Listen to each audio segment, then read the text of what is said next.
Assalamualaikum warahmatullahi wabarakatuh. Good morning everyone. My name is Rangga, and in this video I will be a tour guide in the Kayan Mentarang National Park. Kayan Mentarang National Park is one of the national parks in North Kalimantan, precisely on Government Center Street, Tanjung Belimbing, Pujungan, Malinau, North Kalimantan. Kayan Mentarang Kayan Mentarang National Park is a tropical forest which is as a home to various types of flora and fauna. Before we take a look at the Kayan Mentarang National Park, let's take a look at the history of Kayan Mentarang National Park.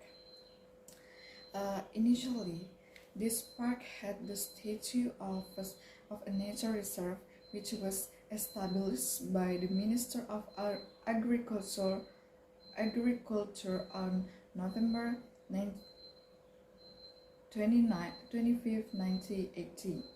So, what's the difference between a nature reserve and a national park? So, nature reserve are meant to protect animals and also plants, while national parks are meant to learning.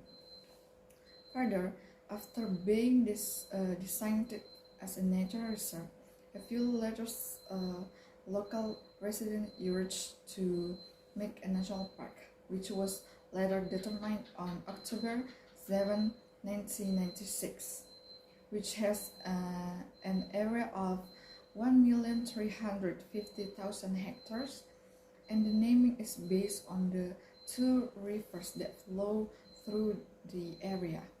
Around the Kayan Mentarang National Park area, there are at least 21,000 people from various ethnic and language subgroups known as Dayak tribe.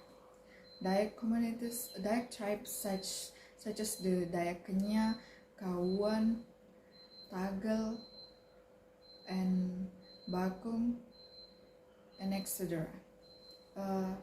In this area, about 50 villages in the Kayan Mentarang National Park area. Talking about the ecosystem within the Mentarang National Park, there are several types of forests that can be found in this national park, including dipterocarp forests. Fagustimaniste forests are also commonly referred to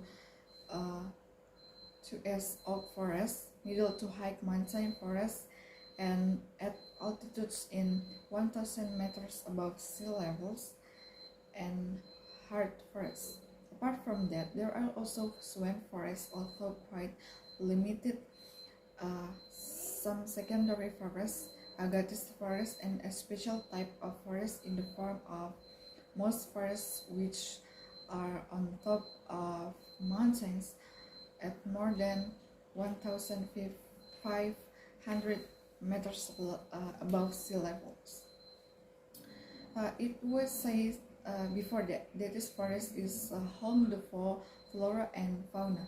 For flora, several types of plants that can be found in this national park area are remin, jalutung, regens, agatis, sugar palm, and also agar wood.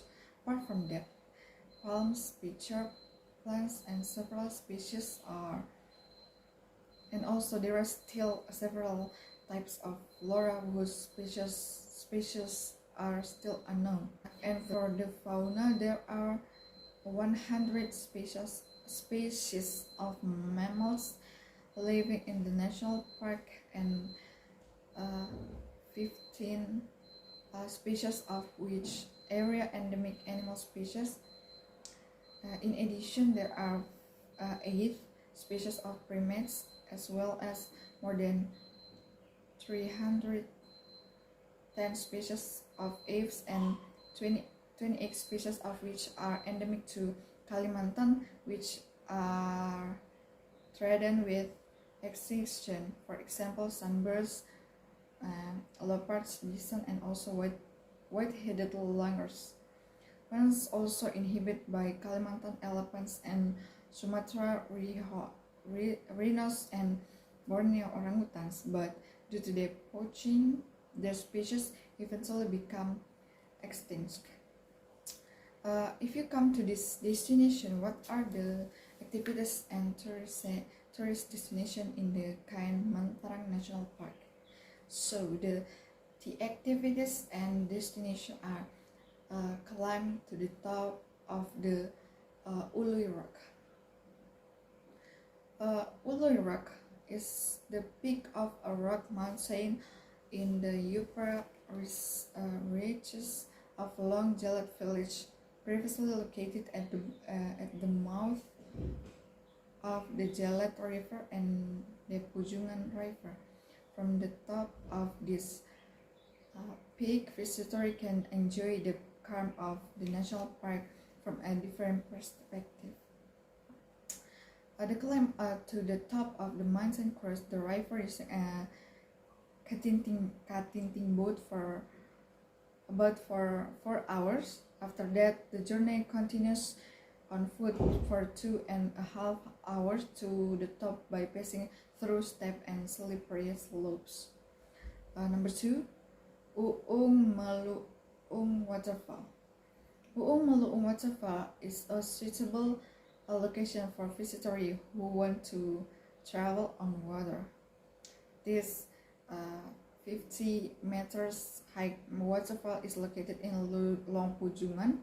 The reach the Uung Maluung Waterfall is take approximately half an hour along a path that starts from the bank of the Pujung River.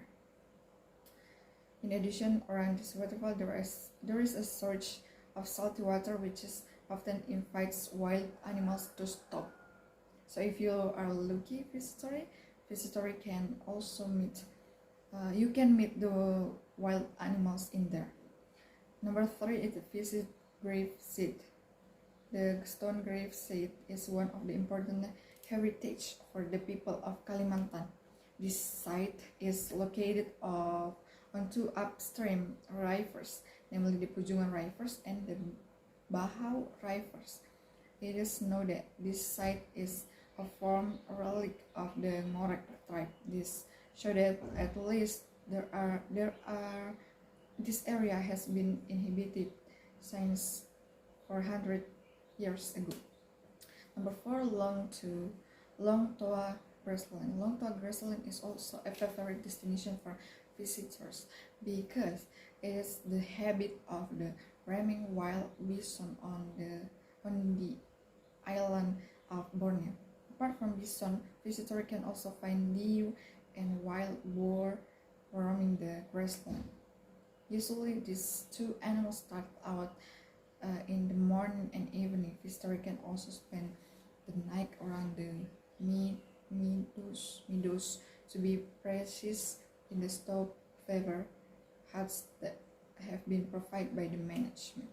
And the last one is Westerning dark arts and the culture of interior is also becoming a place of life for Dayak tribe, so that visitors who want to witness the art or the culture of the Dayak tribe develop here. On certain days, the Dayak tribes will perform dance. For example, during the celebration, a big day,